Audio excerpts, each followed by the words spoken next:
نکاح سے پہلے جو ہے عام حالتوں میں اگر مدینے میں ہے تو اس کی تو فضیلت الگ بات ہے. عام حالتوں میں 2 رکعت نماز پڑھے گا تو 2 ہی رکعت کا ثواب ملے گا. اور فرمایا نکاح کے بعد میں میاں بیوی 2 رکعت پڑھیں گے اللہ 70 رکعت کا ثواب عطا فرمائے گا. سبحان اللہ. فقیہ ابو لیث سمرقندی فرماتے ہیں اور مزید فرماتے ہیں فرمایا نکاح کرو. فرمایا نکاح کے بعد میں فرمایا کسی نے بی سے نکاح کیا سرکار کی سنت سمجھ کر, مال و دولت کی بنیاد پر نہیں, سرکار کی سنت سمجھ کر, اور نیت یہ رہی کہ اس سے میں سرکار کی امت بڑھاؤں گا.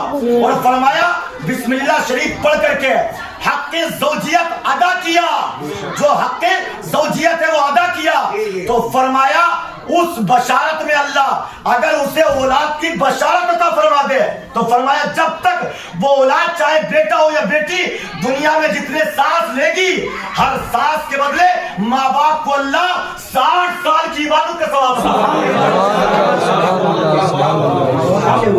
آپ اندازہ کرو اس کی برکتیں کوئی سمجھ سکتا ہے؟ اس کی برکتیں کوئی نہیں سمجھ سکتا ہے. سمجھئے اس لیے نکاح کرو, نکاح کو عام کرو. تو اللہ کے رسول کا حضور کی بارگاہ میں وہ جب ٹولا آیا تو سرکار نے فرمایا میں ضمانت دیتا ہوں نکاح کر لو, اگر غریب ہوگے تو اللہ مالدار بنا دے گا. کچھ دنوں کے بعد آئے تحفے تحائف لے کر کے یا رسول اللہ تحفے قبول فرما لیجیے, تحفے دیا کرو, سنت ہے اور اس سے مال بھی بڑھتا ہے, اللہ رزق بڑھاتا ہے. فرمایا لو تحفے لے لو. اللہ کے رسول نے فرمایا کائے کا تحفہ ہے؟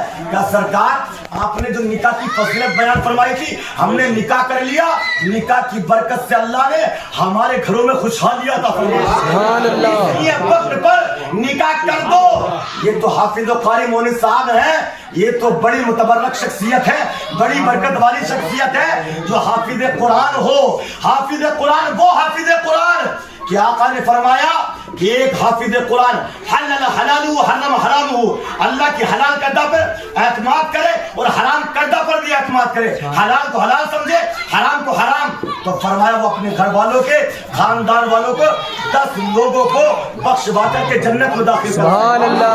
امام مشکات فرماتے ہیں کہ 10 لوگوں کو نہیں بخشوائے گا بلکہ فرمایا 700 لوگوں کو بخشوائے گا. سبحان اللہ. 700 کو کیوں بخشوائے گا؟ تو فرمایا ایک نیکی کا بدلہ ایک گناہ سے لے کر 700 گناہ تک ہے.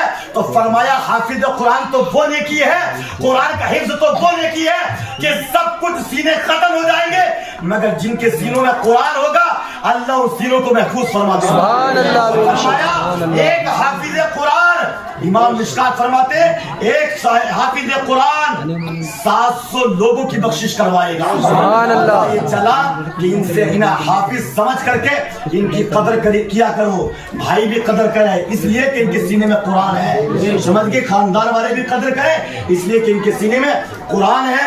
اور شادی بڑی برکت کی چیز ہے. اللہ قرآن میں فرماتا ہن لباس لکم وانتم لباس لہن, بیوی تمہارے لیے لباس ہے تم اس کے لیے لباس ہو. لباس کیوں فرمایا ہے؟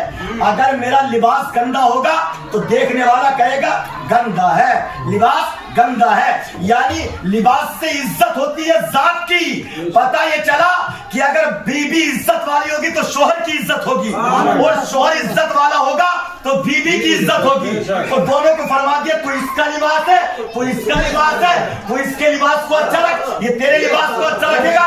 فرمایا دونوں کے لباس اچھے رہیں گے اللہ دونوں کو عزت عطا فرمائے. سبحان اللہ. بے شک ان علماء کے سکتے میں یہ سب ائمہ ہیں, علماء ہیں, فقہاء ہیں, ان کی ذاتیں بڑی متبرک ہیں, ان کے سامنے کیا گفتگو کی جائے. اللہ پاک پروردگار سید صاحب بھی موجود ہے, آل رسول سمجھ کے ان کا بیٹھنا بھی بڑی برکت کی چیز ہے. اللہ پاک پروردگار عالم اس گفتگو کو اپنی بارگاہ میں قبول فرمائے. شامل اگر نماز میں حب رسول ہے دربار حق میں پھر وہ عبادت قبول ہے. یا رب میرا نصیب, یا رب ہم سب کا نصیب چمکتا دکھائی دے, سجدہ جہاں کرے کعبہ دکھائی دے, سجدے سے سر اٹھائے مدینہ دکھائی دے, ذرے جھڑ کر تیری پیزاروں کے تاجے سر بنتے ہیں سیاروں کے. ہم سے چوروں پہ جو فرمائے کرم خلاتے سر بنے پشتاروں کے, مجرموں چشمے تبسم رکھنا پھول بن جاتے ہیں انگاروں کے. میرے آقا کا وہ در ہے جس پر ماتھے گھس جاتے ہیں سرداروں کے. صدق و عدل و کرم و ہمت میں 400 شہرے ہیں، ان چاروں کے بہر تسلیم علی میدان میں سر جھکے رہتے ہیں تلواروں کے، کیسے آقاؤں کا بندہ ہوں رضا، اور والے ہیں سبحان اللہ، بے شک.